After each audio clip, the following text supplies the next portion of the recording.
Chapter 18. Sisterhood Lost. Gothel slept as if in a fairy tale, almost endlessly. Her sleep was not a curse, it was a blessing bestowed by the odd sisters, who had been sent away by Jacob in the chaos after Hazel's and Primrose's deaths. Lucinda, Ruby, and Martha left without a fuss, but not before leaving Gothel with one more enchantment, one more bit of magic. "We are so sorry for your loss, little witch," they said to her as she slept. "The world is dark, selfish, and cruel. If it finds the slightest ray of sunshine, it destroys it," said Lucinda. "Do not wake until your heart heals," she whispered in Gothel's ear, kissing her on the cheek before she took her own sisters by the hands to make their way out of the dead woods. Jacob thanked the sisters and promised to care for his queen. "Call on us if you need anything at all, Jacob," Lucinda said as they reached the thicket. He promised he would, but didn't intend to keep his promise. "We've left a raven, Jacob. Please send it if Gothel needs anything." Jacob nodded as he watched the sisters pass through the thicket like wraiths. The sight sent a chill through him he hadn't known was possible. He was relieved to see the sister witches go, but he quickly turned his mind to his little sleeping witch. He had never in all his years been without a queen in the dead wood. His little witch hadn't taken the blood, and even if she had, she couldn't rule while she slept. He had no choice but to act as regent. He arranged majestic crypts for Hazel and Primrose, with stunningly beautiful weeping angels in the image of Gothel, just to the left of the courtyard. Their crypts and weeping angels flanked the tree-lined path that led to the city of the dead, right on the border of where their legions of minions slumbered. He had almost entombed them in their own corner of the city, but he knew the soil there was still steeped in Menaea's magic. He had vivid waking nightmares of Hazel and Primrose rising from the dead to do his bidding. The thought terrified him. He was seized with worry that Gothel would try to resurrect her sisters in that fashion in a fit of grief when she woke. So he instructed his minions to place the crypts carefully on the border and to remove from Gothel's library all of Menaea's books that pertained to necromancy, for fear she would foolishly try something out of desperation. He would tell Gothel the books had been destroyed. He would lie. It wouldn't be the first time. Gothel hadn't read the entry about him in her mother's book closely enough. She had misunderstood the meaning. Yes, he was bound to her, but not in the way she supposed. His duty was indeed to protect her, so he would hide the books. He would keep her from making foolish choices. He would protect her. He would lie. Jacob wondered if Gothel would ever wake. As the years passed, he contemplated writing the triplets. So many years passed, more than he could count, and Gothel just slept with Jacob at her bedside under the glass dome of the morning room, so the potted Rapunzel flower on her bedside table would receive enough light. He often said the words written by Menea that Gothel had recited in the greenhouse, so the flower would keep Gothel young. Thus, time did not diminish Gothel's young face or raven hair as she slept, even though the landscape around her changed by the year. She remained forever timeless with the help of the flower, and perhaps with the triplets' enchantment as well. Jacob didn't know. Finally, he decided to write the sisters. Their raven had been waiting and watching in one of the largest trees in the dead woods. It had made a home for itself, the only living creature in the woods aside from Gothel. It sometimes circled around the woods, screeching, but it always returned to its tree. Jacob made sure his minions left food for the raven every day in a wooden bucket at the base of the tree, and he sometimes saw the raven drinking from or bathing in the Gorgon fountain. He didn't question how the raven lived so long. Jacob had served many witches over the years and had seen stranger things. His experience told him that if the raven was still alive, the triplets were likely alive as well. So he sent a simple letter with the raven asking the triplets for help, asking them to wake his grieving little witch. The dead woods had gone without a queen for far too long. The world around it was changing, and he was starting to become fearful for his little witch's well-being. But the witches never came. Instead, they sent Jacob the incantation to wake Gothel himself. They lamented their inability to come themselves. They sent their many apologies, written in 3 different hands, all of them sincere and all of them full of worry about Gothel. They promised they would come when they could, but they weren't sure when. Their own little sister, Circe, was in peril, and they were doing everything they could to save her. They promised if they hadn't been terribly occupied with their own ordeal, they would have come to see Gothel through her grief themselves. They would come when they could, if they could. In their place, they sent their cat, Flance. She was a beautiful feline with tortoiseshell markings, black, orange, and white. Her eyes were large and bewitching, and she seemed always to be taking one's measure. Her paws were white, like fluffy marshmallows, and she was often adjusting them, shifting her weight from one to the other, almost like a little dance, all the while looking straight into Jacob's eyes, as if daring him to ask her what she was thinking. When she arrived in the dead woods shortly after the raven came back, Jacob knew she was no ordinary cat. Magical creatures always knew each other on sight, or perhaps it was smell. Jacob wasn't sure which.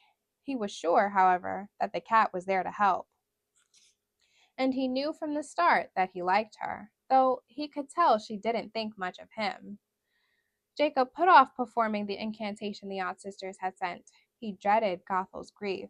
He feared what she might do.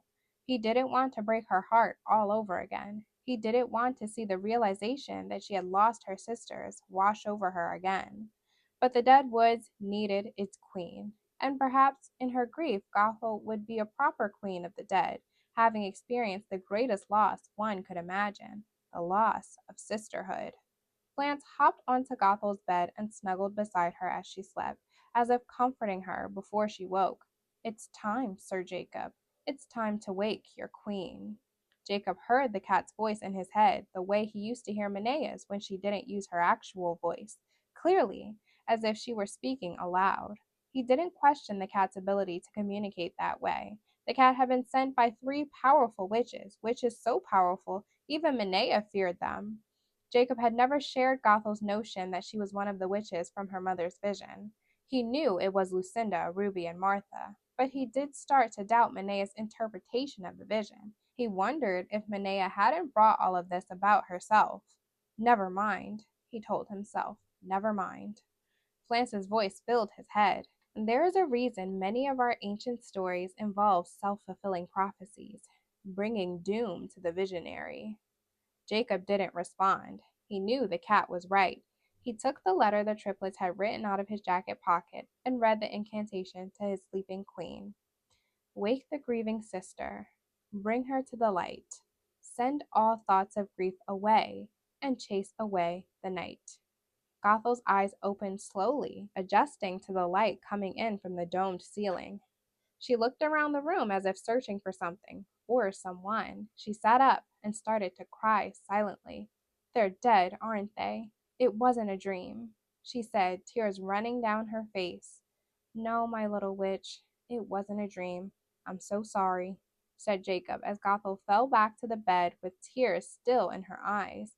"Then mother was right. I guess I'm destined to be alone after all." Gothel woke up in the carriage house. She didn't know how she had gotten there. The last thing she remembered was being dragged out of Hazel's crypt, but the memory was hazy in her mind. She did remember seeing the words written on her sister's crypts as she was being pulled away. Sisters, together forever.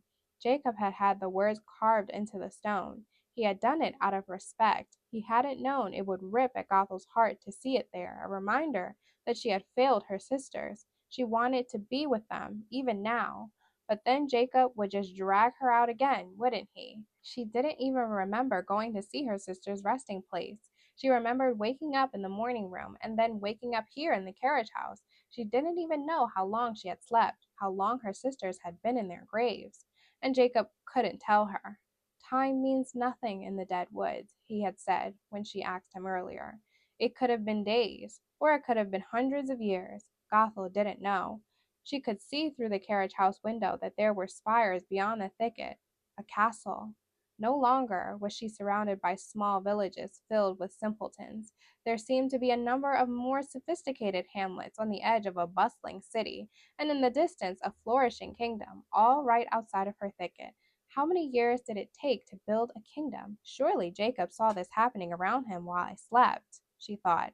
Maybe the odd sisters knew how long she had slept. I should ask them, she thought. Did the sister witches track the time where they lived?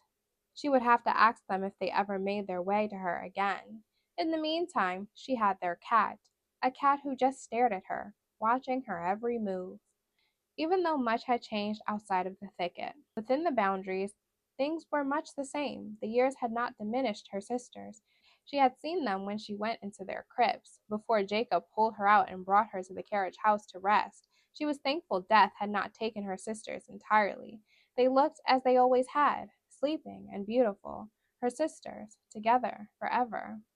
Jacob had placed their mausoleums right on the border of the enchanted soil, close enough to preserve them, but not close enough to raise them from the dead.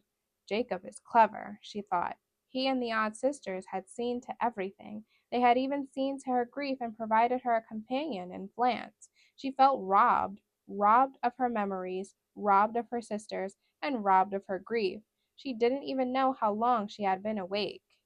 It was yesterday. You woke yesterday. You insisted on seeing your sisters. We told you you weren't strong enough yet, but you insisted, and you fainted from exhaustion. Jacob put you here.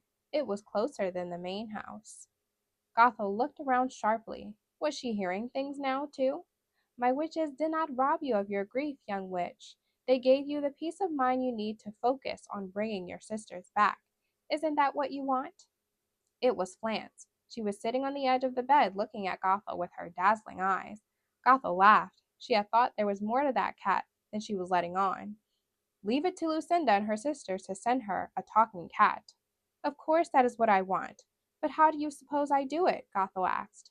I haven't a clue, but you seem to think it has something to do with a flower. The flower, yes, but one Rapunzel flower isn't strong enough to bring back the dead. It's clearly strong enough to keep you young all these years while you slept. Oh, how long did I sleep? Maybe there's more Rapunzel. Gothel got up to go to the greenhouse, but she fell right back onto the divan. She felt faint and weak and couldn't stand without getting dizzy. You have to rest, Gothel. You were under an enchantment for a long time. Apparently, it's exhausting to sleep for so many years. Apparently. Gothel sighed. Would you mind finding Jacob for me? I need to speak with him. He's right outside the door. He is never very far away from you if he can help it. He's been very worried about you, young lady. Please give the poor creature some peace of mind and let yourself heal. There was a knock on the door. It opened before she could tell the person to come in. It was Jacob. Gothel! Jacob, I'm so sorry. I promise I won't try to get up again until I'm healed. I'm so sorry I worried you.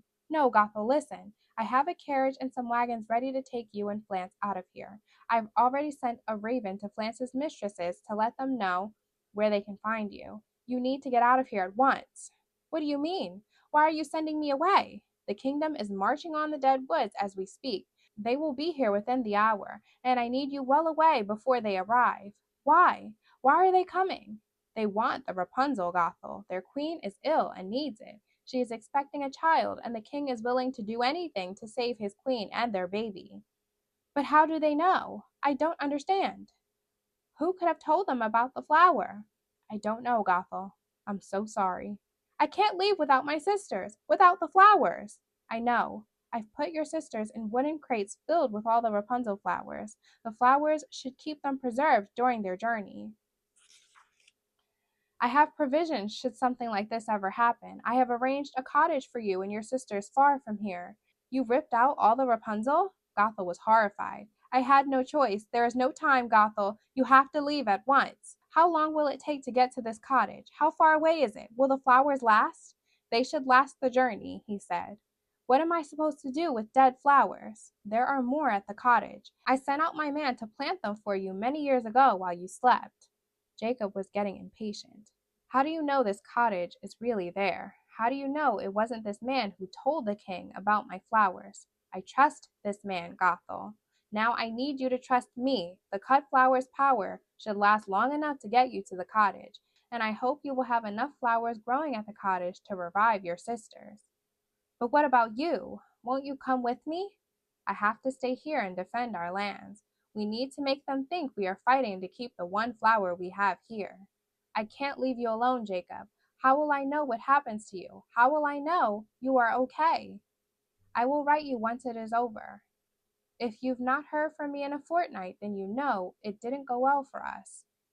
Jacob, no, I won't leave you. Gothel, you have to go. You don't have your mother's powers. You cannot defend yourself against this army. I cannot allow you to stay here and be slaughtered. It is my duty to protect you. The wagons are laden with trunks filled with your mother's books, your clothing, everything you will need, and as many chests of your gold as the wagons can carry. Now, please, leave at once. I do not wish to bundle you up like a disobedient child, but I will if I have to. Gothel saw the desperation on his face. She saw she hadn't a choice. She looked at her friend, for that was what he was, and smiled. She knew she would never see him again, and he was giving up his afterlife to save her and her sisters. Okay, Jacob, help me to the carriage. She picked up Flance and slowly walked through the courtyard while holding Jacob's arm with her free hand to steady herself. She knew she would never see the dead woods again, and she knew her mother had been right. She had destroyed the dead woods. She was the witch from her mother's vision, not the odd sisters. She was the reason everything would turn to dust. This would never be happening if her mother were still alive. Then she remembered. Jacob, the blood! Is it in one of the crates? Yes, my little witch. I hope one day you decide to take the blood and you come back to reclaim the dead woods. I will, Jacob. I promise. And on the day I return, I will bring you back.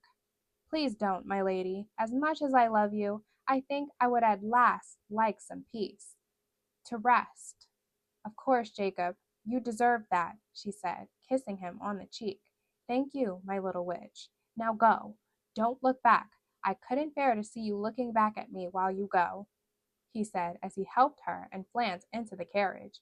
I won't, Jacob, but know that I will miss you terribly, and know that I love you.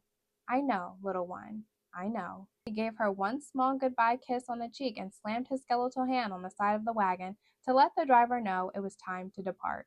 It wouldn't be until many years later that she would wonder how the soldiers had been able to break through the protective enchantment of the forest. For now, Gothel's heart raced along with the horses as they sped down the dirt road, taking Gothel to her new home, leaving the world she knew behind.